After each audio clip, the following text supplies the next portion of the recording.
Welcome back to the show. Carly, you and I have been talking about your daughter's officially into the all-American girl doll world. I'm not there Your time yet. is coming. Your time is coming, Natalie.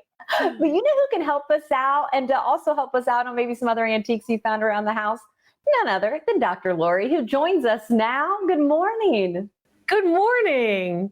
I know. So, Dr. Lori, I'm at the American Girl doll store this weekend. Of course, that's where my daughter, she's officially all in, turning 8 years old. And I kept thinking of you because you see these historical dolls and it's, you know, the dolls are kind of pricey and you're going, okay, I want you to play with them and just play your heart out. Oh, but wait, I don't know. Should we keep this, should we keep the boxes? Should we? I know. It's very difficult. However, the American Girl dolls by the Pleasant Company in the 80s, when they were introduced, the late 80s, they really made a big splash. And the idea was historical dolls like Samantha and Molly, you know, they were from the World War II era, or they were from the late Victorian era, and they dressed in period clothing and they had a story. And the storybooks with the dolls are important, you know, collectibles. And those dolls can be very valuable now. So you're worried about whether you should keep yours in great condition, but the ones that were, of course, the original, some of the earlier dolls, even the dolls up until about the 2000s can have real value. I've appraised many of them into the thousands of dollars for one doll. If you have the storybook, that's worth a little bit more. Wow. Oh, well then, that may change the way we look at it a little bit, which That's a right. lot of times is what we do when we get ready to play our favorite game of dumpster or no dumpster. Maybe look at some items that you think weren't worth anything, but oh wait, they are. Yeah, and there's a lot of information on my YouTube channel, which is Dr. Lori V, about how do you sell them, how do you identify them, that kind of thing. And the YouTube videos help you to say, okay, we could keep, that you could play with, that you can't touch, you know, that kind of thing. Don't even look at. Can't touch this. I was thinking 80s because that's the latest historical girl doll, by the way. She was born in the 80s. So just putting that out there. Well, All right, well, let's play dumpster or no dumpster. Let's get to the first item. Let's see if we can use any of these tips that Dr. Lori has taught us over the last couple of years. Okay, what is this? Is looking kind of like a teacup? Well, it's almost a teacup. It's not quite a teacup. It's a bouillon cup. So it's so you can hold on to the handles. Two handles always means a bouillon cup or some sort of brothy soup. Usually it's just bouillon, clear broth. And I'm doing intermittent fasting to try to lose weight. So I'm drinking a lot of bouillon.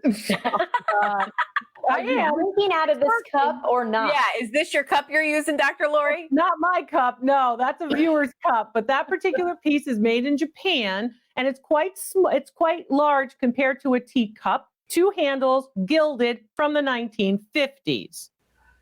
Dumpster or no dumpster? It's marked Noritake on the bottom. Oh, I've heard of that name. However, are there more to this set? That's what I was going to ask. It's looking lonely.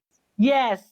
Usually bouillon cups like this actually will come in sets like your services of 12. All right, but this is the only one you have right here. I'm showing you one. I'm not showing you the whole service. Okay, so there is the whole. Do math. We don't want to do math and multiply by 12. We want one. Made by the Muramura brothers, who are known for Noritake, porcelain with gilding from the 1950s bouillon cup. So you put your hands on either side, pinkies out, and you drink your bouillons, and you try not to slurp. I don't know. Are those cups are they as popular as teacups? Because I feel like teacups are. They very fall popular. into the category as bowls, Okay. like soup bowls. Okay. So if you're making your complete set, you don't want to discount your bouillon. I think it's close. And if you have the set, I would keep it. But if it's just the individual, I'd say no. But I think you're close to that $50 threshold. Okay. So No dumpster. Okay. Natalie is absolutely right because I've taught you so well. Absolutely right. It's worth about $45. It's just a dumpster. If you had the whole set, then you want to keep them intact. I don't know. I'm going to get worried about my job now, girls. You're getting really good. You don't need to be that worried. No. All right, next up. Ooh, what is this? What is this? Now, this person decided to hang this little lunch pail on the wall as a decoration with a little nail. I will tell you, you should never hang anything by just a nail. Always use a hook. It's bad for your wall. It's bad for the object. But Good to know. You know, that's my little wall tip from museums, hanging tip. This particular piece is tin. It's enameled. You can see that it's enameled on top, and it's probably about 5 inches tall, and it is a 1930s, 1940s lunch pail. I need more special details. Anything else special about it? Special details made in the United States prior to World War II.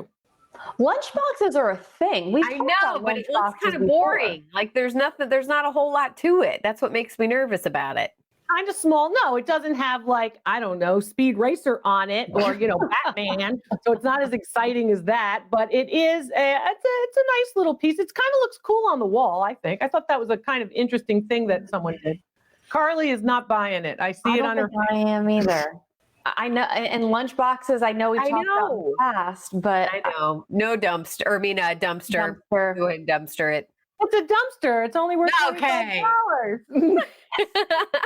On a roll. Yeah.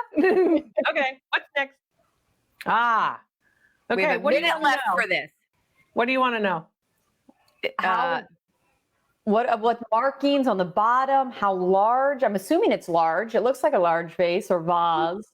The marking on the bottom says China, China. China.